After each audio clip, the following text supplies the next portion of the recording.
Hello friends, welcome to TMXE Adventures. Lisa here.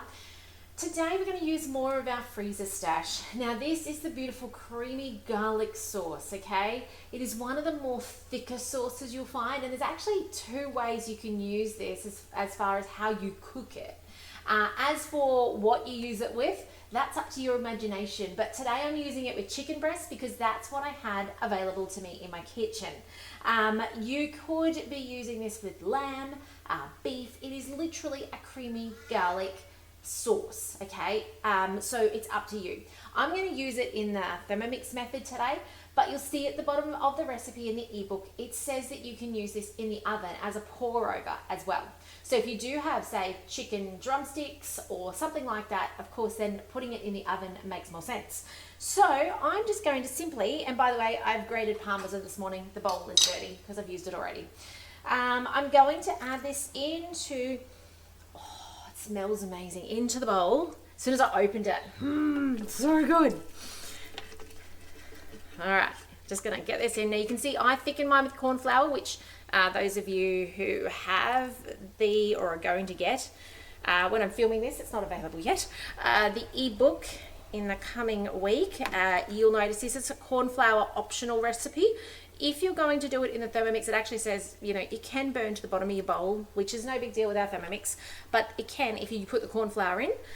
If you leave the corn flour out and you thicken it after the meat's cooked in it, then it doesn't tend to burn to the bottom of the bowl. I'm not too fussed. It's easy enough to clean the bottom of the bowl. So there's my beautiful sauce in that goes. And now I'm going to put up to 600 grams. Now all of these recipes, you'll notice it's kind of like 600 is what I use, and that actually feeds a family of 6. Generally speaking, it's 100 grams of protein or protein and veggies, and then you need the sauce, which is about 500 grams in most of these recipes, 500, 600. So it's kind of the equivalent of a jar that you would buy. So in this goes. I do encourage you that as you watch these videos, even if you don't batch cook to fill the freezer or fill your caravan freezer, maybe you just need the Thermomix to be a spare set of hands in your kitchen. It's okay if you buy a sachet of sauce to the supermarket and then you add your protein, and now because of these videos you know how easy it is for your Thermomix to actually cook and stir that for you, okay? Like if you get nothing else, look at that, it's 600. If you get nothing else from these videos, I hope you get that skill and knowledge that your Thermomix can be your stirring hands in the kitchen, okay? And this is how you program your Thermomix to do so. Before we do any ongoings on our recipes with these sauces, we always coat our food. You can marinate it if you want. It's totally up to you. Now you'll notice I'm using breast, and if you've seen any of the other videos so far from the using of these sauces, you'll know that I've always said proceed with caution with breast. It may well shred. And it will. It's going to most likely. I'm going to cook it for 10, then I'm going to assess it. It won't be done. These are about my thumb width. So you notice when I've used thighs in the past or rump, it was kind of finger width. I've gone thicker because of that. And you'll notice most of them are nearly full width of the breast. I've gone across the breast, down from end to end. So they're generally a long strand as well. So they're like that. I'm going to leave them fuller in this case. Okay. So you will also notice that sauce as it cooks is going to thin out in the bowl. It will melt in essence and soften. So even though at the moment it's looking like it's quite dry, by the time we get to the end of this, you'll see there'll be a defined, you know, you've got your protein, which hopefully stays intact, and then you've got the sauce, and you'll see that in the picture as well. So yes, so I'm going to do 10, which is a little different to what the recipes say. So I'm going to do 10. Stop it, stir it, check it out, reassess it, like give it a stir around with the spatula. Do another 5, stop, check, stir, and then I'll just do another couple of minutes or 5, depends on how cooked it is at that point in time. What you do not want to do with breast is say, rightio, let's cook for 17 minutes and walk away, unless you want this shredded on sandwiches, which that's actually not a bad option either now I think about it. So on with our lid, taking off the measuring cup, bit of Parmesan, that's all right. Simmering basket on top so we don't splatter. Regardless of what model, do that, hey? So let's, as I said, 10 minutes. Remember, it's 100 degrees. Remember our reverse, okay? And then slow spoon. And I'll come back in 10 minutes and I'll just show you what this looks like so you know what to expect in your Thermomix. So I'll see you then. Okay, welcome back. You can hear and see now that it's actually got up to 100 degrees, which is awesome. You can already see, actually, interestingly, look at that. Some of this is already starting to pull, but look how much that's softened. And it is actually nearly done. It's really incredibly close to done. So much so that I'm only going to give that 2 more minutes. You can see here, I just want to pull up a piece and show you. You can, oh, not very easily, but this one here is still pink. I can see that the outside is pulling. There we go. And yet that's quite a long bit, but the inside is still pink. It won't take long now that this is 100 degrees. So 2 more minutes. And you saw I gave it a little stir around. I'm not going to do 5. I think 5 might tip it over the edge. So I'd much rather do 2. Come check.